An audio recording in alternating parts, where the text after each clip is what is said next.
chasse au chevreuil en Anticosti. Il y a ceux qui en rêvent et il y a ceux qui la vivent.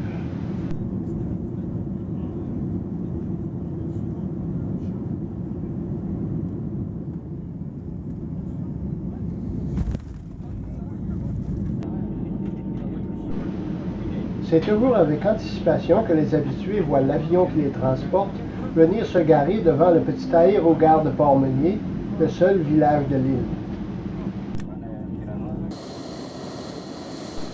La seule chose qui retient la plupart des intéressés, c'est le coût d'un tel voyage.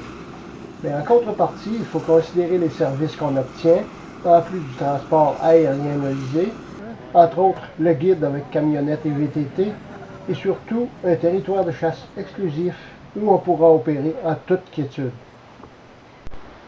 Plusieurs des chalets d'hébergement tout équipés sont situés sur le bord de la mer et une telle ambiance n'enlève certainement rien au plaisir du voyage.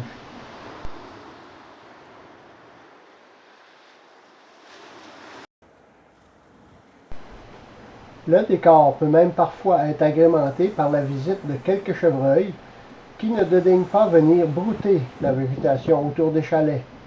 Il est bien sûr interdit de tirer à proximité des chalets.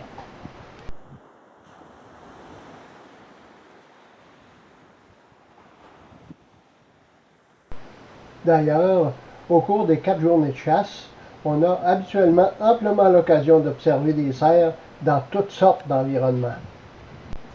Bien sûr, les grands mâles que la plupart des chasseurs veulent cibler sont généralement plus discrets et tout aussi méfiants qu'à n'importe quel autre endroit. Comme chaque chasseur a droit à 2 chevreuils de n'importe quel sexe ou âge, on conseille souvent aux nouveaux venus d'assurer d'abord leur chasse par la récolte d'une femelle, quitte à se montrer ensuite patient pour espérer récolter un mâle bien empanaché.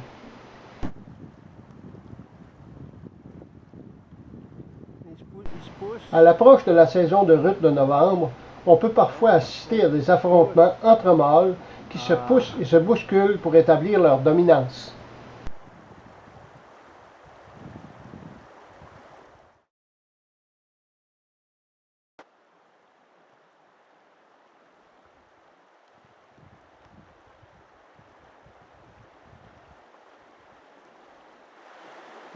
Ouais, c'est ça, 2-4 pointes. Hein?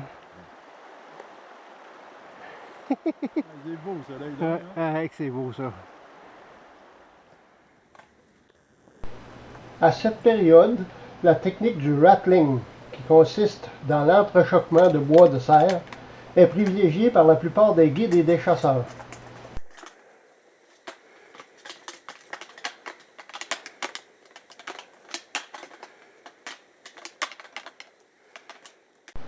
Bien sûr, la méthode ne fonctionne pas à tous les coups, mais elle permet souvent de provoquer un mâle à venir investiguer ce qu'il croit être une bataille entre 2 autres mâles.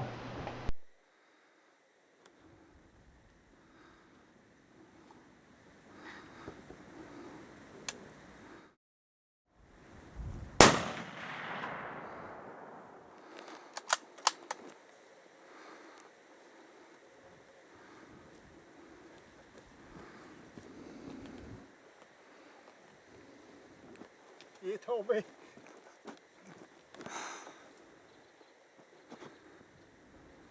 Ah, il est fait.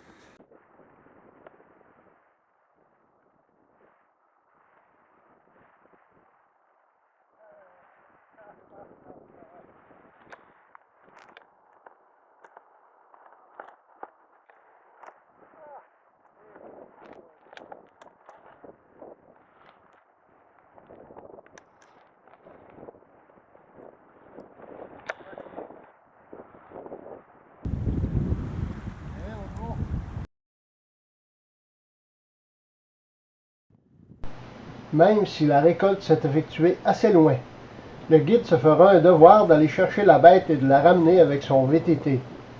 Et en plus, la chasse ne finit pas là, parce que vous avez le droit de récolter un 2e cerf.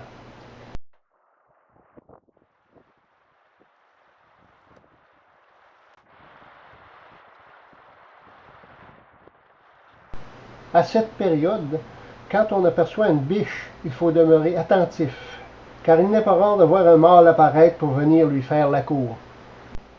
Si vous avez envie de faire de la chasse fine, une technique qu'on ne peut plus guère utiliser au Québec continental, rien ne vous en empêche en Anticosti. Et c'est une façon très excitante de déjouer un chevreuil sur son propre terrain.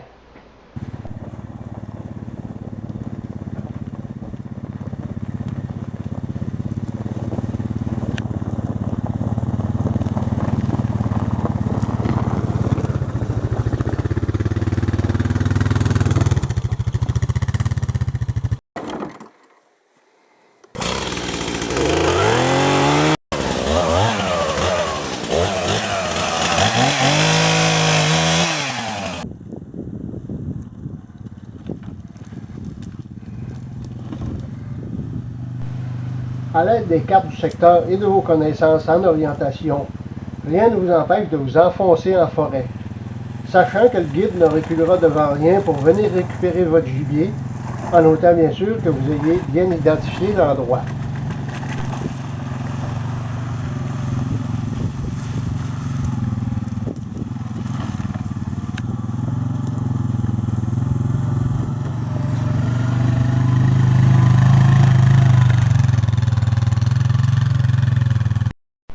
Vous pouvez tout aussi bien choisir de vous mettre à l'affût sur un site stratégique ou même dans une des petites cabanes spéciales qu'on retrouve un peu partout sur le territoire. Situées près de passes fréquentées, ces dernières offrent l'avantage d'être à l'abri par mauvais temps, tout en permettant d'ouvrir la fenêtre pour effectuer le tir.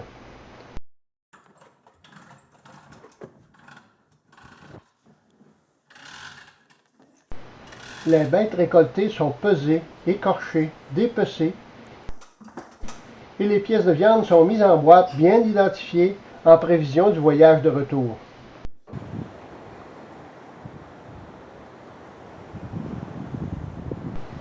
C'est toujours avec un brin de regret, mais avec plein de souvenirs dans la tête, qu'on voit s'achever un séjour à Anticosti.